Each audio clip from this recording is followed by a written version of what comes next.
투란도트에게 청혼한 사마르칸트 왕자. 관리들이 사형당한 왕자의 시신을 데려가자마자 군중과 법관들은 뿔뿔이 흩어졌다. 그들은 각자 집으로 돌아가며 이런 미친 짓에 신중하지 못하게 신성불가침 서약을 한 왕을 비난했다. 칼라프는 혼란스러운 생각에 잠겨 궁정원에 홀로 남아 있었다. 그러다 그는 가까이에서 한 사내가 울고 있는 것을 보았다. 방금 집행된 사형으로 무척 충격을 받은 것 같았다. 칼라프는 뭔가 더 자세히 알 수 있지 않을까 하는 바람으로 그에게 말을 걸었다.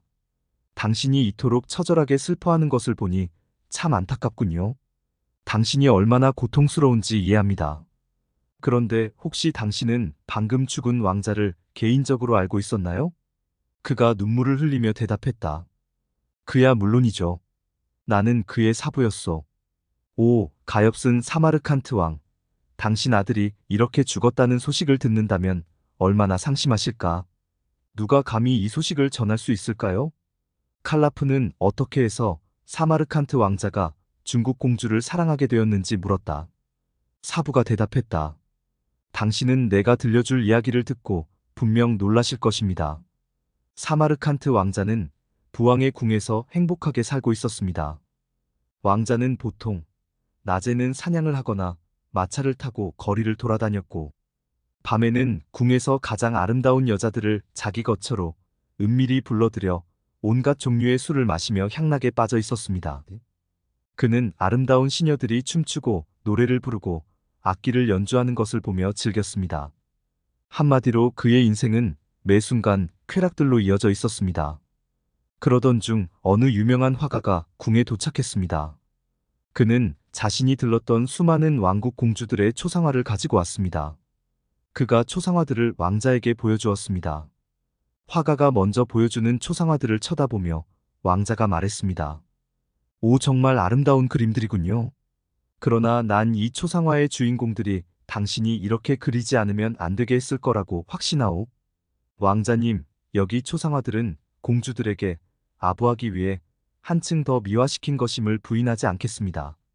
하지만 이 모든 것들보다도 더 아름다운 초상화가 하나 있는데 그것은 원래 실물 근처도 못 간다고 단연코 말씀드릴 수 있습니다.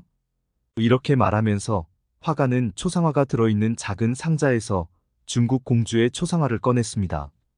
그토록 완벽한 아름다움을 지닐 수 있는 사람이란 있을 수 없다고 생각했던 나의 주인님은 초상화를 손에 받자마자 이렇게 매력적인 여인은 세상에 존재할 수 없다고 소리쳤습니다. 화가는 그렇지 않다고 반박했습니다. 결코 어떤 화가도 투란도트의 얼굴에서 풍기는 매력과 우아함을 제대로 그려낼 수 없을 것이라고 장담했습니다. 이 소리에 끌려 나의 주인님은 초상화를 샀습니다. 왕자에게 그 초상화는 마치 살아있는 듯 생생히 느껴졌지요. 결국 그는 부왕의 궁을 저버리고 저를 데리고 사마르칸트를 떠났습니다.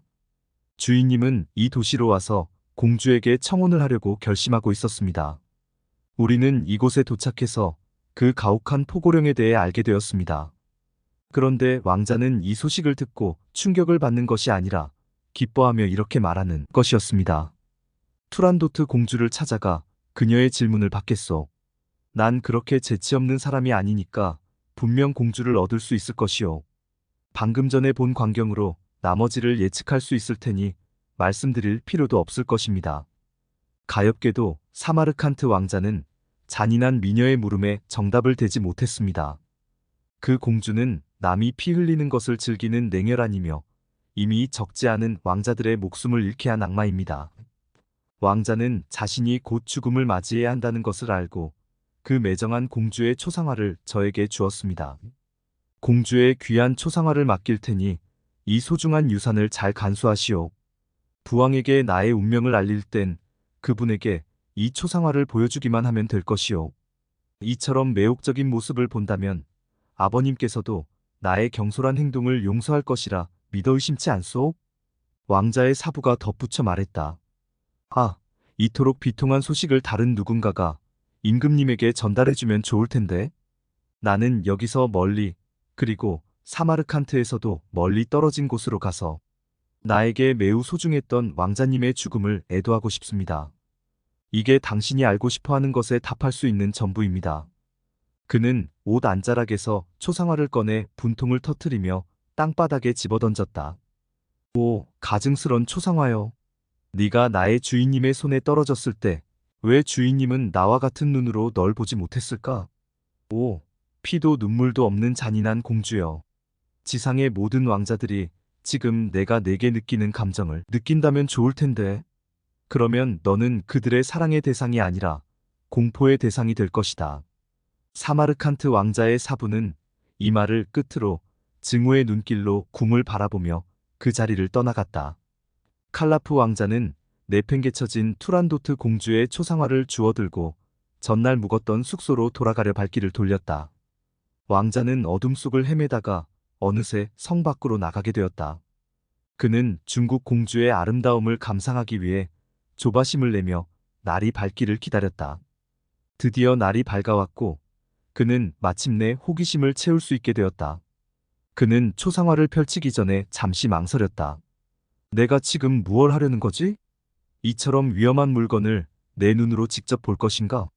생각해봐, 칼라프. 이것이 가져올 불길한 결과들을 생각해라. 사마르칸트 왕자의 사부가 방금 들려준 말을 벌써 잊었는가? 이 그림을 보지 마. 단순한 호기심에 불과한 이 충동을 참고 견뎌봐. 이성을 따른다면 넌 파멸을 막을 수 있어. 아니, 내가 지금 무슨 말을 하는 거지? 막는다고? 무엇을? 그는 생각을 다시 했다. 내가 이렇게 소심하고 조심스러운 사람이었던가? 내가 공주를 사랑하게 된다면 그것은 이미 하늘에 지워지지 않는 운명으로 써있기 때문이 아닐까? 그러나 나는 아무 탈 없이 이 초상화를 볼 수 있을 것이라 생각한다. 한낱 물감의 조합에 불과한 그림을 보고 혼란에 빠진다는 건 그 정도로 나약한 존재이기 때문이다. 두려워하지 말자. 이 유혹적인 존재를 냉정하게 바라보자. 사람들이 너무도 눈부시다고 칭찬하는 공주의 모습에서 나는 결핍된 점을 찾겠다. 그녀의 허영심을 무너뜨리기 위해서라도 내가 아무 감동 없이 그녀의 얼굴을 보았다는 것을 알리고 싶다.